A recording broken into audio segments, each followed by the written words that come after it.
Elle fut transparente et apaisée aux yeux des organisateurs pour le plus grand bonheur du vainqueur du jour, Sori Ibrahim Cissé, président élu du CNJ Mali. Sentiment de joie parce que ça a été une fête. Ces 2 jours-là, on a été des adversaires, mais dans la convivialité et l'engagement, chacun se battait et on rigolait. Et c'est ça, la jeunesse malienne, et c'est ça qui est entendu par les plus hautes autorités. Nous devons travailler à l'union sacrée, à travailler pour que les jeunes du Mali aujourd'hui puissent se sentir à notre fêtière qui est le Conseil national de la jeunesse du Mali. Cette assemblée élective du CNJ restera désormais gravée dans les annales de l'organisation. Elle s'est démarquée par le respect strict des textes, la qualité de l'organisation et la supervision de bout en bout du ministre de la Jeunesse. Des avancées qui traduisent l'esprit fair-play des candidats récalés. Modibo Keïta, candidat vaincu. Je suis très content du déroulement de ce processus. Je félicite la Commission nationale de renouvellement des instances du CNJ pour ces efforts qu'ils ont eu à mener afin qu'on puisse avoir un bureau. Sekou Dambélé, candidat vaincu. Ils ont fait leur choix aujourd'hui à travers des urnes. Pour moi, je pense que ça a été très clair devant tout le monde. Le meilleur a gagné. Abdul Kassim Ibrahim Fomba, ministre de la Jeunesse et des Sports, chargé de l'instruction civique et de la construction citoyenne. Pour la toute première fois, nous avons une élection au Conseil national de la jeunesse sans aucun bruit, sans aucun problème, sans coup de poing. Chaque membre de l'équipe a été élu parce qu'il y a eu des élections pour chaque poste. Ce n'était pas une élection par liste. Aujourd'hui, je trouve qu'il y a eu juste une victoire pour toute la jeunesse. Le ministre Fomba a également encouragé le nouveau bureau à travailler avec l'ensemble des associations de la jeunesse d'où qu'elles viennent. Des attestations de reconnaissance ont été remises aux membres de la commission d'organisation pour la réussite de l'Assemblée générale. Une motion spéciale aux forces de sécurité pour les efforts déployés. Et nous tenterons de joindre au cours donc de cette édition le nouveau président du CNJ qui se fixe comme défi le rassemblement de la jeunesse malienne. Première édition de la rentrée doctorale de l'école doctorale Droit, Économie, Sciences sociales, Lettres et Arts du Mali. Un événement autour de 2 thématiques, l'éthique et l'épistémologie de la recherche et la méthodologie de la recherche. On en parle avec Dr Kawele Togola, directeur de l'école doctorale, en direct dans ce studio. Monsieur Togola, bonjour. Bonjour. D'abord, présentez-nous brièvement l'école doctorale et qu'est-ce qui a motivé cette première édition de la rentrée doctorale? Merci bien. Pour présenter l'école doctorale, je dois dire qu'il s'agit de l'école doctorale Droit, Économie, Sciences sociales, Lettres et Arts du Mali, en abrégé EDESLA. Il s'agit d'une structure créée suivant un arrêté du ministre de l'Enseignement supérieur et de la Recherche scientifique depuis le 31 décembre 2021. Alors, cette école doctorale-là est structurée ainsi que suit. Nous avons la conférence des recteurs comme organe de fonctionnement. Nous avons la direction de l'école doctorale. Nous avons le conseil scientifique et pédagogique de l'école doctorale. Nous avons les formations doctorales, nous avons le conseil scientifique et pédagogique de l'école des formations doctorales et nous avons le collège doctoral. Et comment avoir accès à cette école? Alors, pour accéder à l'école doctorale et s'inscrire dans l'une des 9 formations doctorales, parce que je dois le dire, l'école est structurée en formation doctorale, et vous retrouvez au niveau de chaque faculté d'université fondatrice de l'école doctorale, vous retrouverez au moins une formation doctorale et c'est justement dans une formation doctorale que les dossiers de candidature sont déposés. Et lorsque les dossiers de candidature sont déposés par ceux qui sont intéressés par une inscription dans un doctorat de l'école doctorale, eh bien, la candidature est d'abord évaluée. Lorsque toutes les candidatures sont regroupées, elles sont évaluées par un jury composé à cet effet. Et ce jury-là est composé exclusivement que de professeurs de rang A. Très bien. Alors, dites-nous pourquoi cette première édition de la rentrée doctorale, quel est l'objectif visé? Alors, cette première journée de la rentrée doctorale visait un double objectif. Il fallait créer un espace de contact, donc de connaissance entre les différents candidats des différentes formations doctorales et la direction doctorale et les enseignants-chercheurs chargés d'animer ces différentes formations doctorales. 2, aussi, n'est-ce pas, d'annoncer l'ouverture du calendrier des séminaires doctoraux au compte de 2025. Parce que nous avons effectivement à l'agenda un certain nombre de séminaires méthodologiques qui vont être dispensés à la fois au niveau de l'école doctorale, mais aussi au niveau des formations doctorales. Maintenant, pour que les formations doctorales puissent effectivement ouvrir le calendrier de leurs séminaires doctoraux, il fallait effectivement qu'il y ait cette première journée-là, cette ouverture-là, pour que cela puisse se faire. Vous avez choisi 2 thèmes pour cette rentrée, l'éthique et l'épistémologie de la recherche et la méthodologie de la recherche. Pourquoi ce choix? Alors, le choix, il est très simple. L'éthique et l'épistémologie de la recherche, d'abord, il faut outiller les candidats quant aux impératifs, aux exigences éthiques et épistémologiques de la recherche.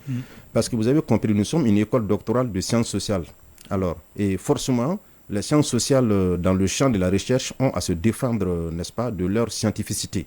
Il y a une question qui leur est posée spécifiquement, est-ce que les sciences dites sociales et humaines sont véritablement des sciences? Donc voilà la question avec laquelle on nous agresse le plus souvent. Et donc, pour rester dans une logique de production de connaissances scientifiques, alors il faut effectivement que les connaissances sociales soient produites dans les conditions exigées par, n'est-ce pas, au regard des disciplines. Et donc c'est pour ça qu'il fallait donc donner une première communication à l'endroit des doctorants pour qu'ils maîtrisent effectivement, en tout cas pour les rappeler les exigences éthiques et épistémologiques de la recherche. Maintenant, la deuxième communication, méthodologie de la recherche. Vous savez, il n'y a pas de recherche qui puisse se faire sans observer un cadre d'opérationnalisation. Donc, comment construire un sujet de recherche, comment satisfaire théoriquement la construction d'un sujet de recherche, voilà un peu à quoi la méthodologie de la recherche s'est attelée. Une dernière question, quelle conclusion tirez-vous de cette rentrée, de cette première rentrée? Alors, je dois simplement dire que ça a été une réussite. Pourquoi une réussite? Parce que les retours des doctorants que nous commençons à recevoir nous disent qu'effectivement, l'occasion a été opportune de les regrouper sur un seul espace. L'occasion a été opportune et donc d'adresser des communications en leur endroit portant sur les défis épistémologiques de la recherche, les impératifs éthiques de la recherche, mais aussi la conduite, n'est-ce pas, de la recherche sur le terrain.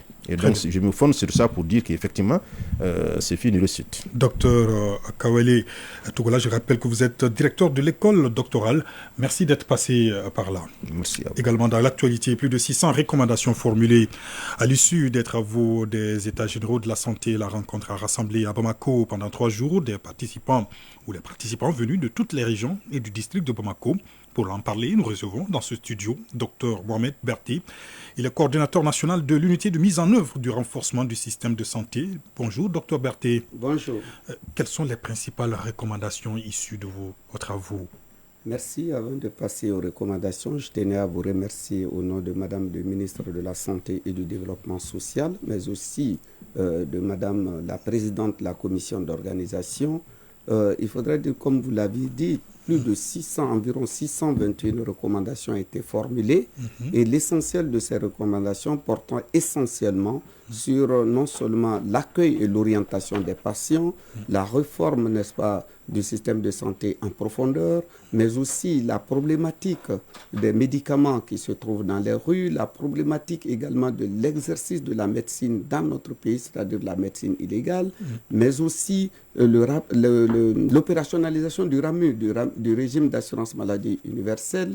Nous avions aussi évoqué surtout le problème de ressources humaines, tant en qualité qu'en quantité, mais aussi notre plateau technique pour essayer de répondre aux exigences de l'heure.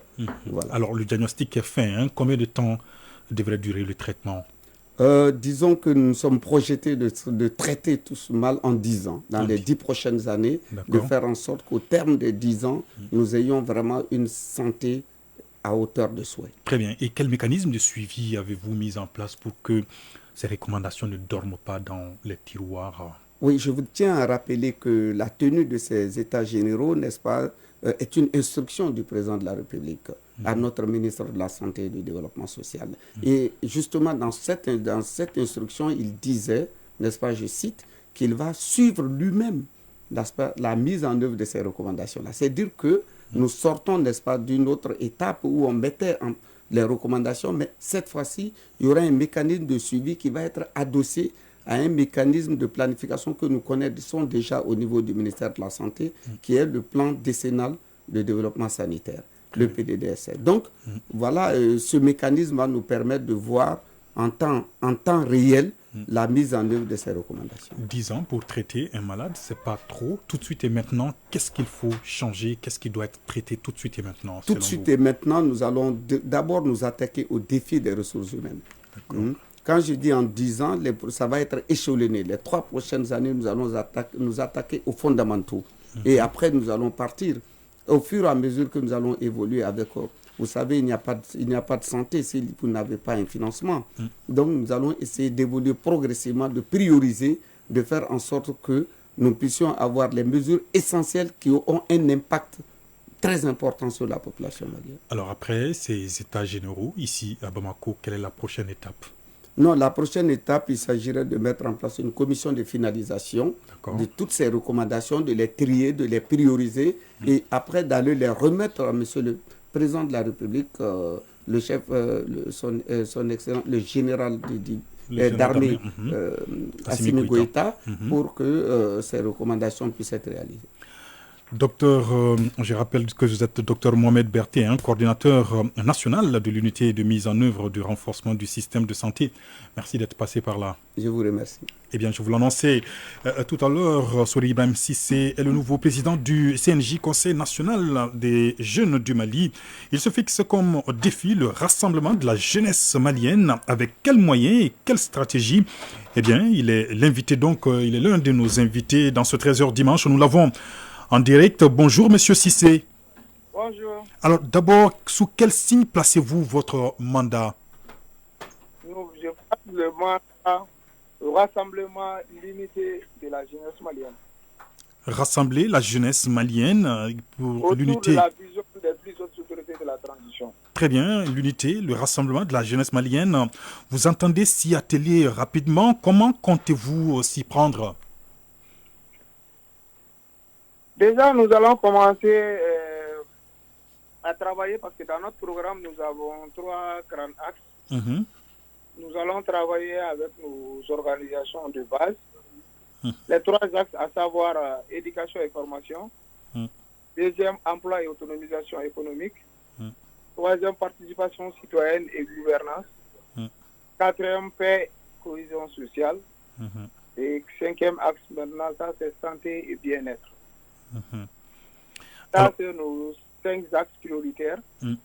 Et nous allons travailler avec nos organisations de base, à savoir les conseils régionaux de la diaspora, les conseils communaux, parce que nous, en tant que Conseil national de la fêtière de la jeunesse malienne, nous allons jouer le rôle de faire afin que chaque organisation puisse se reconnaître au Conseil national de la jeunesse malienne. Alors, nous savons que les défis de la jeunesse au Mali sont nombreux. Quels seront vos priorités dans votre plan d'action? Vous avez cité un certain nombre d'axes, mais la priorité des priorités, selon vous, aujourd'hui, c'est quoi? La priorité des priorités, ça, c'est la citoyenneté active. Nous allons travailler pour mettre le capital humain au service de la communauté. L'engagement humain des jeunes par rapport à tout ce qui concerne la communauté. Et quel appel avez-vous à lancer ce dimanche à vos camarades jeunes du Mali? Je lance un appel solennel à toutes les jeunesses du Mali à un rassemblement autour de la vision des plus hautes autorités. Car le général d'armée Assimi Goïta, président de la transition, a dédié la transition à la jeunesse. Il dit s'il échoue, c'est la jeunesse malienne qui a échoué. Et aujourd'hui, nous devons travailler ensemble pour vraiment garder cette dynamique enfin de l'engagement de son excellence. Sori Ibrahim Cissé, je rappelle que vous êtes le tout nouveau président du CNJ, Conseil national des jeunes du Mali. Merci d'avoir répondu à nos différentes questions. Je vous en prie. L'actualité hors de nos frontières à présent en Guinée, l'opération de démantèlement, l'opération dite de démantèlement des zones criminogènes se poursuit, lancée le 9 décembre dernier. Elle vise à lutter contre la délinquance et la criminalité organisée comme le trafic de migrants ou le trafic de drogue. Cette opération a donné lieu à des dizaines d'interpellations et à des expulsions de Sierra-Léonais résidant dans la capitale guinéenne. On en parle avec vous, Mohamed Sangaré, bonjour. Oui, bonjour Ibrahim Traoré. Alors, ces expulsions suscitent déjà des tensions entre les deux pays. Oui, tout à fait. Les autorités guinéennes soupçonnent que les ports de pêche de Conakry, en particulier celui de Matam, servent de point de transit pour le trafic de drogue, une préoccupation croissante dans la région. Dans ce cadre, plusieurs dizaines de Sierra-Léonais ont été arrêtés et expulsés vers leur pays d'origine, ce qui a provoqué un incident diplomatique entre la Guinée et la Sierra Leone. Pour apaiser les tensions, le ministre guinéen des Affaires étrangères a rencontré le président sierra-léonais qui a exprimé ses vives inquiétudes concernant le traitement de ses compatriotes en Guinée. En réponse, le procureur de Conakry a tenu à préciser que les arrestations n'étaient pas dirigées spécifiquement contre les Sierra-Léonais, affirmant que tous les détenus étaient des délinquants impliqués dans diverses activités criminelles dont certains provenaient effectivement de Sierra Leone. Malgré cette clarification, l'opération de sécurité se poursuivra jusqu'à la fin du mois car les autorités guinéennes doivent faire face à plus de 400 zones criminelles à traiter dans les 13 communes de Conakry. Cette opération s'étendra ensuite aux autres capitales régionales comme Kindia, Koke et Mamou, indiquant la détermination des autorités à renforcer la sécurité et à combattre la criminalité transnationale dans les pays. Ibrahim. Merci beaucoup pour toutes ces explications, Mohamed Sangari. Une semaine après le passage à Mayotte du cyclone Chido, qui a fait des centaines et des centaines de victimes et de nombreux dégâts, la question de son indépendance refait surface, 50 ans après le référendum, le 22 décembre 1974, jour pour jour, qui a vu Mayotte se détacher politiquement des Comores. La question de son retour dans le giron comorien n'a jamais quitté le cœur des débats sur les autres îles. On en parle avec vous, Lassina Keita, bonjour. Bonjour Ibrahima Traoré. Une seule question, pourquoi cette question d'indépendance refait surface en ce moment? Une page d'histoire s'ouvre sur Mayotte à un moment où l'archipel finit à peine de compter ses victimes et sinistrées après le ravage du cyclone Chido.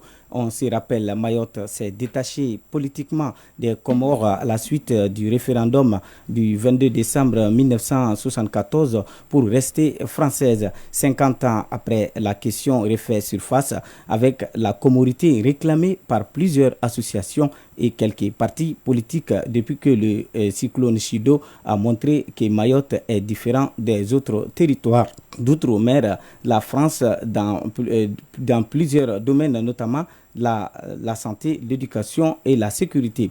Et du côté des Comores, Oumé Seydje, conseiller politique du président Ali Assoumani, affirme que Mayotte va demeurer comorienne si elle souhaite. Il a aussi évoqué le droit des peuples à disposer d'eux-mêmes, soutenu par des Nations Unies, les pays non alliés et l'Organisation de l'Unité africaine. À présent, il reste à enclencher la procédure de se libérer de la France et retourner avec les Comores comme le réclament certains Mayorais. Ibrahima Traoré. Merci beaucoup, Lassina Keita. Le reste de l'actualité internationale en plus bref. À présent, avec vous, Ousmane Daou, bonjour. Bonjour, Ibrahima Traoré. D'abord, en République démocratique du Congo, le président Félix Tshisekedi s'est rendu hier à Brazzaville après l'échec des négociations de Luanda. Il est arrivé avec sa délégation aux environs de midi par le beach fluvial. Il a été accueilli par le Premier ministre Anatole Kouliné Makosso. C'est en milieu d'après-midi qu'il a rejoint son homologue Denis Sassou Nguesso au palais du Plateau. Après le dîner, leur tête-à-tête a duré de longues heures. Interrogé sur leur échange, la présidence de la RDC a affirmé que les deux présidents ont parlé de paix à l'est de la RDC et le renforcement des relations entre les deux pays. Toujours en RDC, le pays remporte une bataille juridique face à Apple. C'est le géant américain de l'électronique qui a indiqué avoir enjoint ses sous-traitants de suspendre l'approvisionnement en étain, tantal, tungstène et or en provenance de la RDC et du Rwanda. Cette décision de l'entreprise américaine fait suite à une plainte déposée par la RDC en France et en Belgique les 16 et 17 décembre dernier pour toute fin de l'utilisation des minerais provenant des deux pays. Kinshasa accuse Apple d'utiliser des minerais de sang, en d'autres termes des minerais pillés dans l'est du pays. Apple, qui a d'abord démenti les accusations à la suite d'une mise en demeure, a finalement pris l'engagement public d'arrêter ses activités d'exploitation de 3T, entendez par là l'étain, le tantal et le tungstène en RDC. Le Tchad dans l'actualité avec le président Mahamat Idriss Déby élevé hier au rang de maréchal. Oui, vous l'avez dit, depuis hier, il est officiellement maréchal du Tchad. La cérémonie a eu lieu dans la cour du palais présidentiel en N'Djamena. Après son père Idriss Déby Itno, le chef de l'État tchadien, révèle l'uniforme de la plus haute distinction du pays à seulement 40 ans en présence de plusieurs responsables, dont l'ancien président qui était pendant plusieurs années en froid avec son père Gougouni Ouédé. Au Mozambique, après le cyclone Chido, le bilan s'aggrave chaque jour. Et oui, ce matin, la protection civile du pays a annoncé un nouveau bilan après le passage du cyclone qui a frappé Mayotte et le Malawi également. Ce bilan s'alourdit ce matin avec 94 morts et plusieurs milliers de sinistrés. En Allemagne, après l'attaque de Magdebourg, le chancelier allemand Olaf Scholz en visite dans la ville meurtrière. C'était hier, après... Dans la ville meurtrie, pardon. Voilà, c'est ça. Tout à fait. Parce que vous avez été aussi frappé par cette attaque à la voiture bélier qui a fait 5 morts et plus de 200 blessés. Le chancelier allemand Olaf Scholz a salué les forces de sécurité, présenté les condoléances du pays aux familles endeuillées et souhaité un bon rétablissement aux blessés. Mais ce matin, après quelques jours d'enquête, la police allemande a écarté la piste des groupes islamistes malgré l'arrestation de l'auteur présumé d'origine saoudienne. En Syrie, pour terminer ce tour d'horizon de l'actualité internationale, le président de la transition Abou Mohamed Al-Joulani nomme les ministres des Affaires étrangères et de la Défense. Moins d'une semaine après la nomination de Mohamed El-Bachir au poste de Premier ministre de la Transition, le président de la Transition, Abou Mohamed Al-Joulani, a nommé hier Assad Hassan Al-Shibani à la tête du ministère des Affaires étrangères et Mashraf Al-Kasra à la Défense. Ces deux postes sont cruciaux dans la période actuelle, caractérisée par un rétablissement des contacts avec les pays occidentaux et des tentatives de reprendre la main de la sécurité dans le pays et mener une offensive sur le plan diplomatique pour les actions qui seront menées pour le retour de la paix en Syrie. Merci beaucoup, Ousmane Daou, pour toutes ces informations.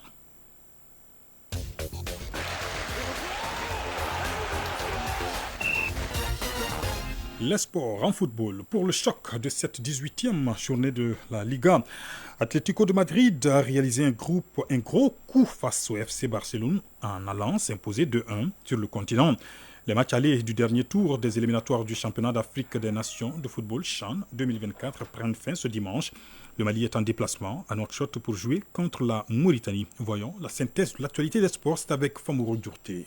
Éliminatoire CHAN 2024. Le Mali joue cet après-midi à Nouakchott contre la Mauritanie au compte du match aller du dernier tour des éliminatoires. Le coup d'envoi est prévu pour 17h. Depuis un certain temps, les rencontres Mali-Mauritanie ou Mauritanie-Mali ont pris une autre dimension. Cette double confrontation est non seulement un affrontement pour la qualification pour le CHAN 2024 qui se jouera en 2025, mais également une belle occasion de rivaliser sur le plan sous-régional. La manche retour est prévue le 29 décembre au stade du 26 mars à Bamako. D'autres rencontres au programme ce dimanche, le Cameroun reçoit la Centrafrique. Aux portes d'une 6e qualification consécutive au CHAN, le Cameroun entend faire valoir son expérience et écarter sa voisine, la Centrafrique, qui rêve, elle, d'une première participation à la phase finale. Le match entre la Côte d'Ivoire et le Burkina Faso se disputera au stade Félix Houphouët-Boigny à 16h GMT. Le Burkina Faso aspire à retrouver la phase finale après avoir manqué l'édition précédente. En face, la Côte d'Ivoire entend décrocher une 6e qualification, avec en ligne de mire un retour en demi-finale, un stade que les éléphants locaux n'ont plus atteint depuis 2016. Le Libéria accueille le Sénégal à Monrovia. Sénégalais et Libériens se connaissent bien, s'étant déjà rencontrés lors des qualifications pour le CHAN 2023. À l'époque, une large victoire 3-0 à Monrovia avait été suivie d'une défaite 1-2 pour les Lions à domicile. Pour la deuxième année consécutive, le Ghana affrontera le Nigeria en phase éliminatoire pour une place en phase finale du championnat d'Afrique des Nations de football. Le Ghana s'est qualifié face au Nigeria après l'avoir battu au tir au but il y a 2 ans pour s'assurer une place dans la précédente édition. Le Soudan du Sud, qui a stoppé le Kenya, accueillera le Rwanda au stade national de Juba, tandis que l'Éthiopie affrontera le Soudan dans un match qui se jouera à Benghazi en Libye. Le Togo attend de pied ferme ce dimanche 22 décembre au stade de Kégué son homologue du Niger. La fédération togolaise de football a décidé d'offrir gratuitement 10 000 tickets aux supporters afin qu'ils aient librement accès au stade pour suivre la rencontre. Ce samedi, le Lesotho a perdu à domicile 2-0 face à l'Angola. Le Tchad et la République démocratique du Congo ont fait match nul 1 but partout. Score de parité égalité également entre la Guinée équatoriale et le Congo 0-0. La Zambie s'est imposée face au Mozambique 3-0 et l'Eswatini s'est incliné devant Madagascar 0-2. En ouverture vendredi, la Guinée a battu la Guinée-Bissau 4-1. Toujours en football, cette fois en Espagne, l'un des tournois de la saison en Liga a eu lieu ce samedi soir dans les dernières minutes du choc entre le FC Barcelone et l'Atlético de Madrid. Alors que le club catalan venait de louper 2 énormes occasions face à Jan Oblak, le portier madrilène, un contre-éclair a finalement permis à Alexander Sorloth, parfaitement alerté par Molina, de crucifier le Barça dans les derniers instants du match. Un but synonyme de beaucoup de choses, de victoire évidemment pour l'Atlético de Madrid qui l'emporte in extremis 2-1, de première place de Liga aussi avec 41 points que les Colchoneros auront quoi qu'il arrive jusqu'en 2025. Mais aussi et surtout des moments historiques pour Diego Simeone. Sur ses 17 déplacements précédents à Barcelone, jamais El Cholo n'avait réussi à l'emporter en terre catalane. Il aura donc fallu attendre la 18e confrontation pour que le coach argentin s'offre ces moments historiques. Au lendemain du choc entre le FC Barcelone et l'Atlético de Madrid, le Real Madrid, fraîchement couronné champion intercontinental, défie à la maison le FC Séville ce dimanche pour le compte de la 18e journée de la Liga espagnole, coup d'envoi 15h15 GMT. Retour sur le plan local, la Fédération malienne de handball a tenu ce samedi 21 décembre à l'Institut national de la jeunesse et des sports INJS une compétition des jeunes dénommée Coupe du président de la Fédération malienne de handball, le commissaire colonel Cheikh Mamadou Chérif Tunkara. La finale des minimes filles a été remportée par le centre omnisport de Missabougou devant l'AS Mandin par 11-8. À l'issue de la finale minime filles, notre reporter Bourahima Diallo a recueilli les impressions du président de la Fédération malienne de handball. Nous sommes très heureux aujourd'hui et très fiers de pouvoir organiser cette compétition des minimes. Il y a près de 200 jeunes qui ont passé une journée ensemble en faisant plusieurs matchs. Nous espérons que ça sera une première et non une dernière. La Supercoupe du Mali en dames et messieurs, prévue le week-end prochain, est la prochaine activité de la Fédération malienne de handball. Focus Santé. La chronique santé évoque ce dimanche une infection que tout le monde peut contracter. Oui, il s'agit de l'infection pulmonaire. La poussière, la fumée, même les parfums peuvent provoquer des lésions pulmonaires et respiratoires. Plus de détails sur les causes et les moyens de prévention des maladies respiratoires dans Focus Santé, une réalisation de Koumba Sissé. En cette période de changement de saison, l'air que nous respirons est pollué. À Bamako, on peut constater des couches de poussière à longueur de journée. Cette réalité que nous vivons tous actuellement n'est pas sans conséquences sur notre santé. Moussa Dabo, médecin du travail. De plus en plus, on constate des gens qui nous viennent à l'hôpital ici avec des affections respiratoires. On voit une brume de suspension de poussière dans Bamako et aux alentours. Donc, ce qui fait qu'il y a des affections respiratoires d'ordre allergique donc, qui existent. Donc, premièrement, il y a les allergies. Mais avec cela aussi, on peut avoir des gens qui ont des antécédents de maladies respiratoires telles que l'asthme, des affections allergiques qui peuvent se réveiller en ce moment. Mais également aussi, on a des affections qui sont d'origine bactérienne, d'origine virale, d'origine mycosique. La poussière n'est pas le seul facteur qui provoque des gènes respiratoires. Il y a aussi les fumées, l'encens, les gaz qui proviennent du charbon, le parfum. La liste n'est pas exhaustive, comme quoi certains de nos comportements peuvent provoquer des infections respiratoires. Moussa Dabo. Il y a des attitudes par exemple de santé publique, mais ça relève des autorités. C'est-à-dire qu'il faut mieux aménager nos cités, nos villes, pour qu'il y ait moins de poussière. Mais pour ceux qui font le balayage aussi au niveau des foyers, c'est d'essayer au moins d'humidifier le sol avant de faire le balayage. Parce que vous savez qu'en balayant, on réveille tellement de poussière et même qui contient des germes qui peuvent même affecter les personnes qui le font et les personnes aux alentours. Il y a les fumées aussi pour les dames qui préparent avec le charbon de bois ou bien même le bois. Ces fumées-là sont irritantes pour les voies respiratoires. L'utilisation de moustiquaires qu'on allume dans les maisons ou bien de l'encens, on peut le faire dans les maisons pour la bonne odeur et tout. Mais il faut tenir compte des personnes qui ont des fragilités respiratoires. L'un des moyens de se protéger contre les poussières et autres sources d'infections respiratoires est le port du masque. Moussa Dabo, médecin du travail. Les bavettes sont importantes, pas que dans le milieu hospitalier, mais en ville, parce qu'on a une pollution qui est généralisée en réalité. On ne se rend pas compte, mais je sais que quand on prend les ablutions, quand on se mouche, on se rend compte qu'on a agglutiné beaucoup de poussière. Donc dans notre quotidien, on doit porter des bavettes régulièrement, surtout pour les gens qui ont un poumon déjà fragile. Toute personne qui constate une gêne respiratoire doit se faire consulter immédiatement. Dès que quelqu'un a un problème respiratoire, il faut consulter les services de santé les plus proches assez rapidement. Parce que ça peut dégénérer, surtout chez les enfants, rapidement. Parce que les complications peuvent entraîner des détresses respiratoires sévères chez certains enfants ou certaines personnes âgées qui peuvent avoir besoin d'oxygène. J'insiste aussi auprès des populations de vraiment fréquenter les structures de santé quand il y a des problèmes de pathologie liées à la respiration, mais n'importe quelle pathologie, parce que c'est le premier niveau de contact avec les autorités sanitaires. Et dans ces services-là, on va leur donner des réponses adéquates. Nourrissons, enfants, jeunes et vieux, personne n'est à l'abri des infections respiratoires. Seule la protection de l'environnement et l'adoption des comportements sains peuvent nous protéger contre ces mâles qui affectent les poumons et gênent la respiration. Focus santé. 13h34 sur nos antennes. Fin de ce 13h dimanche que j'ai eu le plaisir de vous présenter avec à la coordination éditoriale Ousmane Daou et Bemba Sibi, à la réalisation Lassine Keita qui sera là juste après moi pour Rétro 7, la rétrospective de l'actualité de la semaine. À la mise en onde Bintou Traoré, la mise en ligne est assurée par Amadi Sow. Les infos restent à nos portes. Prochain cap tout à l'heure à 19h30 pour la grande édition du soir. Bon moment de radio et excellent après-midi dominical à toutes et à tous. Au revoir.